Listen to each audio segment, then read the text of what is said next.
Körpəni necə götürmək olar? Körpəni böyrü üstə götürürük. Bu, zərər vermə ehtimalını aradan qaldıracaq. Körpəni böyrü üstə çevirin, əlinizin üstünə yavaşca yuvarlayın. Körpənin prosesə qoşulmasını gözləyin və yalnız bundan sonra onu yavaşca özünüzə tərəf götürün. Körpəni səthə qoyanda da böyrü üstə qoymağı məsləhət görürəm. Vacibdir, körpəni götürdüyünüz böyürləri dəyişin.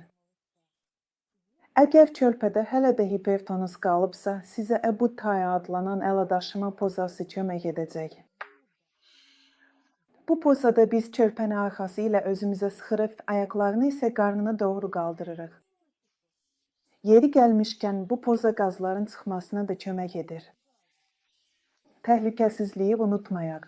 Hətta ən balaca uşaqları belə divanda, çarpayıda ya da alt dəyişmə stolunda tək qoymayın. Uşağın yaşı necə olursa olsun yıxıla bilər.